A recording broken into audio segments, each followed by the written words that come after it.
روى الإمام مسلم في صحيحه عن أبي ذر رضي الله عنه عن النبي صلى الله عليه وسلم أنه قال: يا عبادي إنكم تخطئون بالليل والنهار وأنا أغفر الذنوب ولا أبالي فاستغفروني أغفر لكم.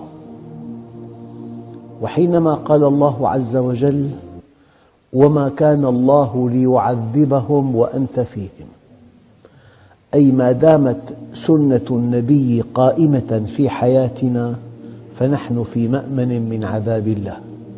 أما الشيء اللطيف: وما كان الله معذبهم وهم يستغفرون.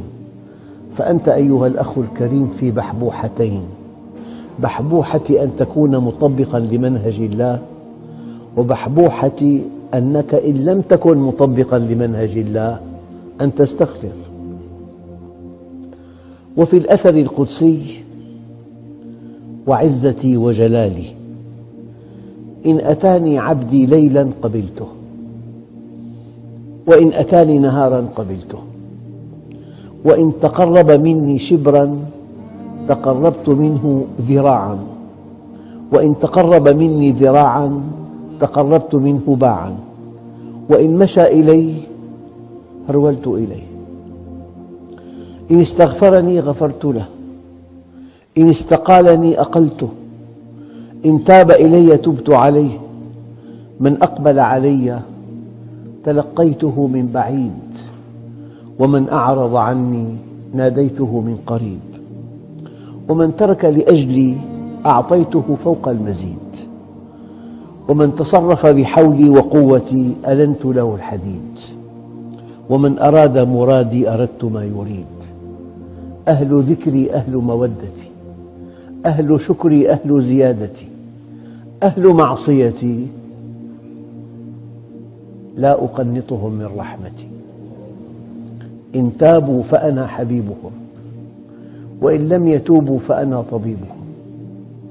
أبتليهم بالمصائب لأطهرهم من الذنوب والمعايب. الحسنة عندي بعشرة أمثالها وأزيد، والسيئة بمثلها وأعفو، وأنا أرأف بعبدي من الأم بولدها. أيها الإخوة،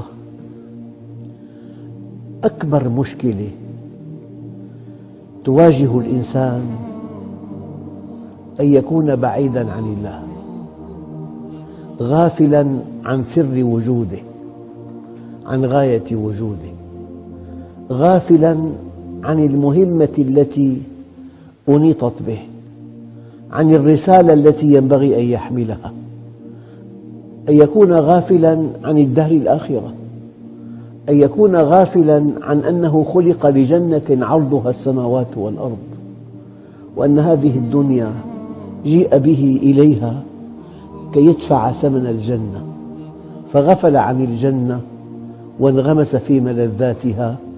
وعندما جاءه ملك الموت قال: رب ارجعوني لعلي أعمل صالحاً فيما تركت، قال: كلا. أيها الإخوة، أخطر شيء يواجهه الإنسان أن يكتشف الحقيقة بعد فوات الأوان.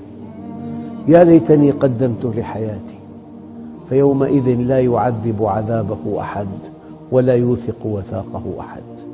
يا ليتني اتخذت مع الرسول سبيلا. قل هل ننبئكم بالأخسرين أعمالا الذين ضل سعيهم في الحياة الدنيا وهم يحسبون أنهم يحسنون صنعا. قل إن الخاسرين الذين خسروا أنفسهم وأهليهم يوم القيامة، ذلك هو الخسران المبين.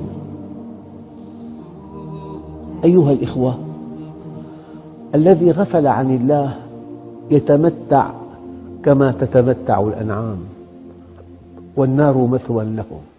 الغافل عن الله إنهم كالأنعام بل هم أضل سبيلا.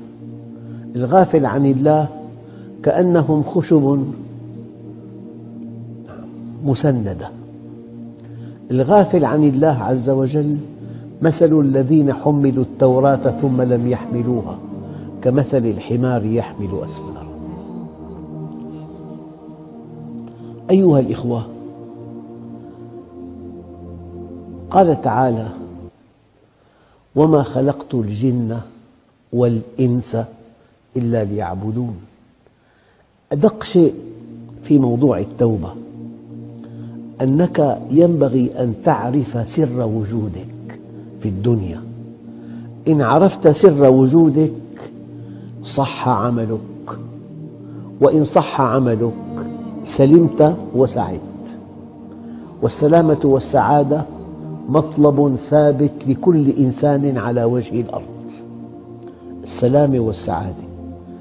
والذي يشقي الإنسان هو الجهل، والجهل أعدى أعداء الإنسان، والجاهل يفعل في نفسه ما لا يستطيع عدوه أن يفعله به. الآية الدقيقة جدا التي تبين علة وجودك: وما خلقت الجن والإنس إلا ليعبدون. والعبادة كما تعلمون طاعة طوعية ممزوجة بمحبة قلبية، أساسها معرفة يقينية تفضي إلى سعادة أبدية.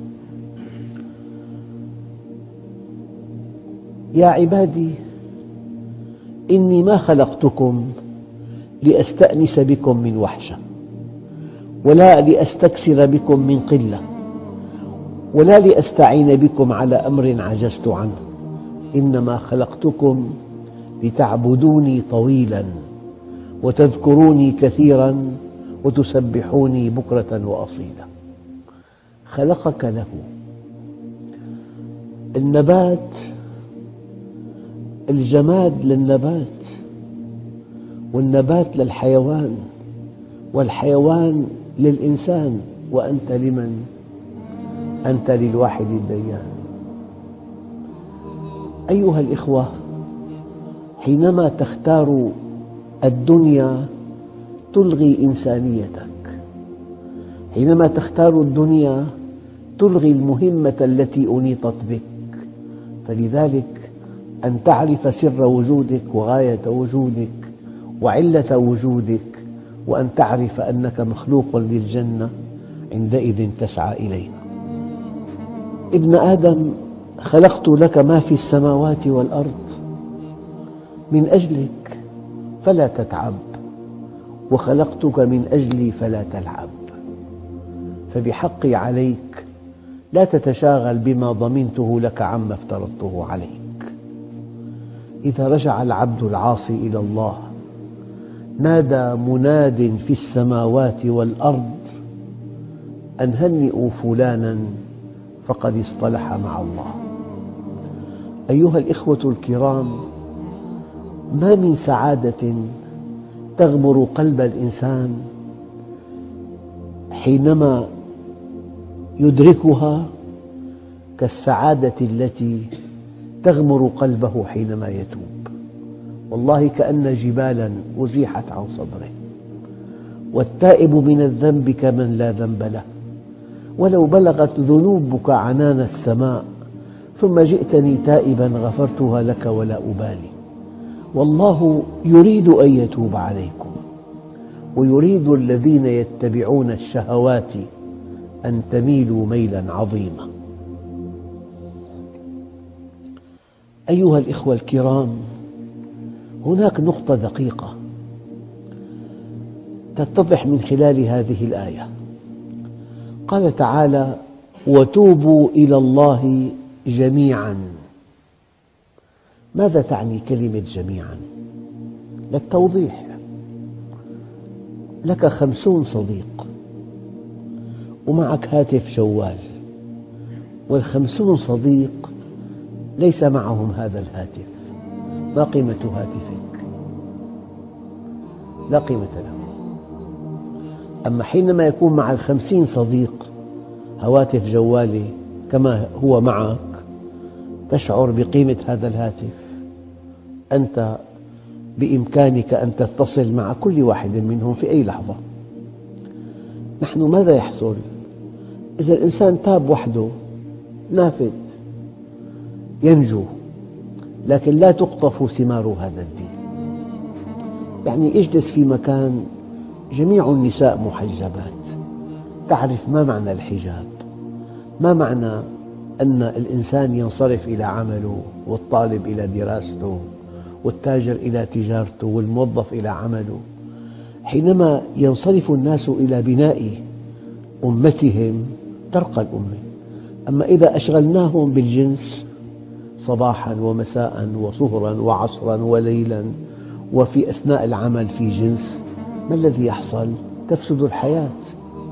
فلذلك وتوبوا إلى الله جميعاً أيها المؤمنون لعلكم تفلحون.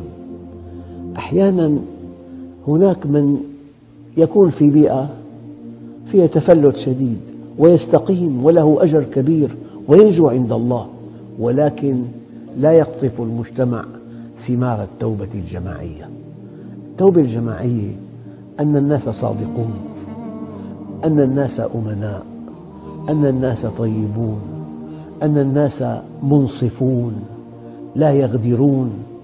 العيش في هالمجتمع شيء جميل جدا. لذلك قيل: إذا كان أمراؤكم خياركم، وأغنياؤكم سمحاءكم، وأمركم شورى بينكم، فظهر الأرض خير لكم من بطنها. وإذا كان أمراؤكم شراركم، وأغنياؤكم بخلاءكم، وأمركم إلى نسائكم، فبطن الأرض خير لكم من ظهرها.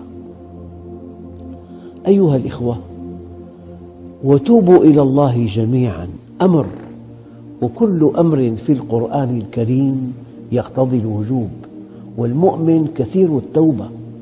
يعني كمنهج للنبي الكريم يأمرنا أن نأخذ به: إني أتوب إلى الله في اليوم 100 مرة، عن كل خاطر، عن كل شيء، عن كل. فالله عز وجل تواب رحيم، بل يحب التوابين. إن الله يحب التوابين ويحب المتطهرين، بل ينتظرنا أن نتوب إليه.